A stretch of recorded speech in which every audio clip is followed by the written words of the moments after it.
ዘለቄታ እንዲኖር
እንኳን አየሁ ቁሜ ሳለ እንኳን አየሁ ቁሜ ሳለ እንኳን አየሁ ቁሜ ሳለ ሰው ነኝ መፍረስ አለ ዋናማ ሰው ነኝ መፍረስ አለ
የሰማው ጌታ በላንዱ ፈጣሪ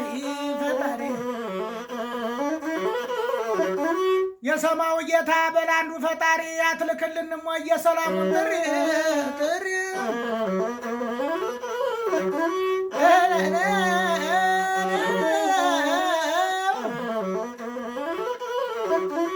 አትልክልንም ወይ የሰላሙን ጥሪ ቸሩ መድኃኔዓለም ሰው ገዛው አገርክን ቸሩ መድኃኔዓለም ሰው ገዛው አገርክን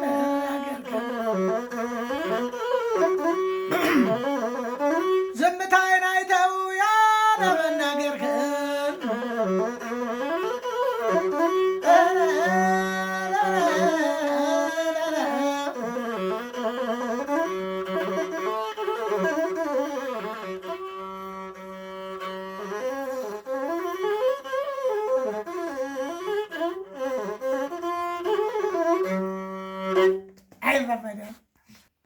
እግዚአብሔር የተመሰገነ አምላክ ነው።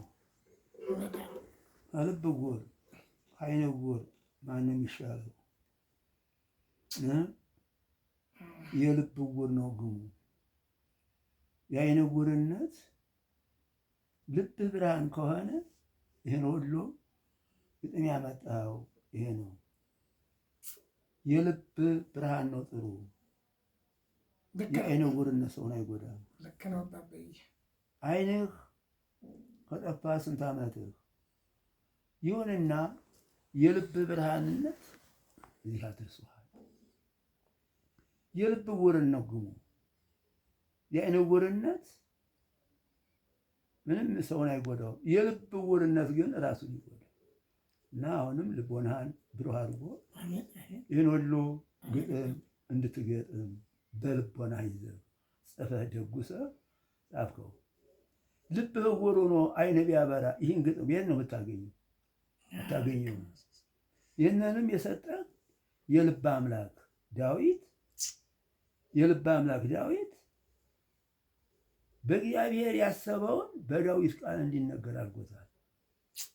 በአንተም ደግሞ ዓይነ ዕውር ይሆን በልቦና ደግሞ የእግዚአብሔር ቸርነት ሁሉን ይኸው ተናግረህ አውጥተኸዋል። እና የልብ ዕውርነት ነው ግሙ። እና ስለዚህ የዓይንም ዕውርነት ለጊዜው ይጎዳል። አቀበቱን፣ ቁልቁለቱን፣ ገደሉን፣ እሾሁን የሚበላውን አያውቅም። ይሁን እንጂ የልብ ዕውርነት ነው ግሙ። የዓይነ ዕውርነት ሰውን አይጎዳም፣ ይዳስሳል። ልቦናው ብርሃን ዳሶ የሚበላውን ያገኛል። ልብ ብርሃን ዋለም እንደ እንጀራው ያለበት ዳስ እንትን የምትለው እጅህን መሪ ያደረገው የልብ ብርሃን ነው። ልብ ቀለለህ እጅ ወዴት እንደሚሄድ አታውቀውም። እና ዋናው የልብ ብርሃንነት እግዚአብሔር ይደርሳል። የዓይን ብርሃንነት ብታይ አደመናው በላይ አትሄድም። አደመናው በላይ ይሄ ጥቁር ሰማይ በላይ አይሄድም። የልብ ብርሃን ግን ሰባቱን ሰማያት ሰንጥቆ ይሄዳል። ሰባቱን ሰማያት ሰንጥቆ ለልዑል እግዚአብሔር ይደርሳል። ለምን? የልብ ብርሃንነት እና ዋናው ትልቁ የልብ ብርሃንነት እና ተባረክ እናቴ። ለአንተም ጥሩ አይጠልም። ይህንን ጥበብ ገለጠልህ። የምትኖርበት ለስጋ የምትሄድበት ገልጦልሃል። ይህንን ደግሞ እግዚአብሔር ልታመሰግን ይገባሃል። አመሰግነዋለሁ ጌታዬ። የት ነው ዕውር አሞራ የምትመግበው አምላክ የሚባል አለ? ለምን? ይሄ እኮ ነው ዕውር አሞራ የመገበ አምላክ። አንተ ባይነ ቢጠፋ እግዚአብሔር አልጥልህ ብሎ የት እንደመጣ አሁን መገበህ። አባቶች እኮ የሚናገሩት ትክክል ነው። እና ስለዚህ አምላኬ ፈጣሪ ሆይ ክብር ምስጋና ይገባሃል። ይህንን ጥበብ የሰጠኸኝ ከጥበብም ደግሞ ጥበቡን ከሰው ጋር ተፋቅሬ እንድኖር መልካም ባህሪ ስጠኝ ነው። አንተ ደግሞ ይህን ሁሉ ይዘህ ባህሪ ከሌለህ ይህ አይጠቅምህ። ባህሪ ያስወጣሃል። ከባህሪ ጋር የሆነ ነው ቢሆንሳ ባህሪው ጥሩ ነው፣ ሸጋ ነው። ትንሹን ትልቁን ባባብ ማማ እያለ ይላል። ይሄ አንዱ ትልቁ ይሄ ነው። ይህንን የሰው መውደድን ስጠኝ እኔም ከሰው ጋር ወዬ እንዲገባ አድርገኝ ብለህ ፈጣሪ ለምን ይገባሃል። ዋናው ፍቅር። አሜን አባታል። እና ይህንን ደግሞ ልጃችን መላእክት እንደ መላእክት ተልኮ ተላላኪ ሆኗል።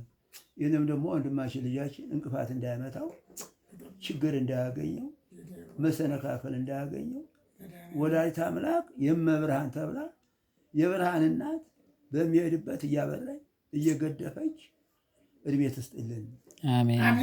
በዚህ ዓለም የነዳያኖች መመኪያ ተስፋ ምግብ ሆኗል። ኋላም ደግሞ በዚህ ሀብታሞቹን ባለጠጎቹን ይዞ እንዲወጣ ያድርግልን። ባለጠጎች አሁን መስጠት ያምራቸዋል፣ ግን ደካሞች ወይን ናቸው። እነዚያ ደካሞች ቤት እነዚያ ደካሞች አሉበትን አያውቀውም። ይህ ደግሞ ደካሞች ያሉበትን የሚያጸድቁትን አውቆ በእንዲህ ያለ ቦታ እንዲህ ያሉ ደካሞች አሉ፣ ለእነዚያ ብታደርጉ እንዴት ያለ ክብር ታገኛላችሁ እያለ መከራቸው። ሀሉማ እንግዲያ ብለው ወደኋላ ሳይሉ ሳይነፍጉ ያን ገንዘብ ቤታቸው አወጡ። በርስጥልን አየህ፣ መላእክት ማለት ነው ይሄ። ወደ ሥላሴ እኮ መላእክት ማለት ነው። መላእክት እንግዲህ ከእግዚአብሔር ምሕረት እየተቀበሉ ወደ ሰው የሚያመጡት እና አሁንም ይሄ ልጃችን እግዚአብሔር ይቆይልን፣ እግዚአብሔር ይባርክልን፣ ከፈተና ያድንልን፣ ከፈተና ያድንልን፣ ከውዳሴ ከንቱም ያድንልን። እኛ ሁላችንም ከውዳሴ ከንቱ ያድነን። ቀኑን ሰዓቱን ወራቱን ይባርክልን። ልቦና ይስጠን፣ አይምሮ ያሳድርብን። አስተዋይ ልቦና ይስጠን። ለማስተዋል አስተዋይ ልቦና አተን ነው ዛሬ ዝም ብለን ከንቱ ይሄድ ነው። አስተዋይ ልቦና ማለት እንዲህ ብሎ ዘወር ብሎ እነማን እንዲህ ብሎ እነማን የሚለውን ካሰብን እነዚያን እንመለከታቸዋለን። የእኛን ማግኘት የእኛን ደስታ ትተን ደግሞ እኒህ እኮ አሉ ከእኛ በታይ አሉ የሚለውን ልቦና ይስጠን።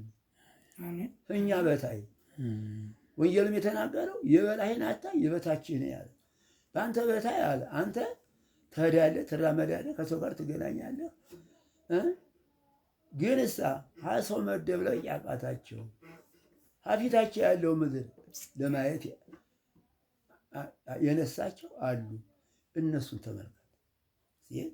መለስ ብሎ ደግሞ ባለጠጋው እኔ ሲን ሰጥቶኝ እኒህ ያሉ አይደለም የማይራመዱ እኔስ ተራምጃለሁ የሚለው ልቦናው አስተዋይ ልቦና ስጠኝ ነው የሚያሰኘው። ተባረክ እናቴ፣ ወንድማችንን ተባረክ።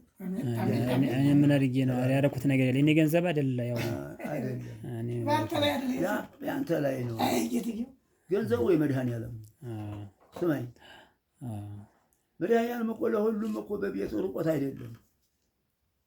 ይህ ፍጥረታቱ ልቦና እኮ በሱ ውስጥ ነው፣ በእጁ ላይ ነው። ግን እሳ ሌሎች እንዲድኑ ምክንያት አድርጎ ይልካል። ይልከው ማን ነው? እግዚአብሔር ነው።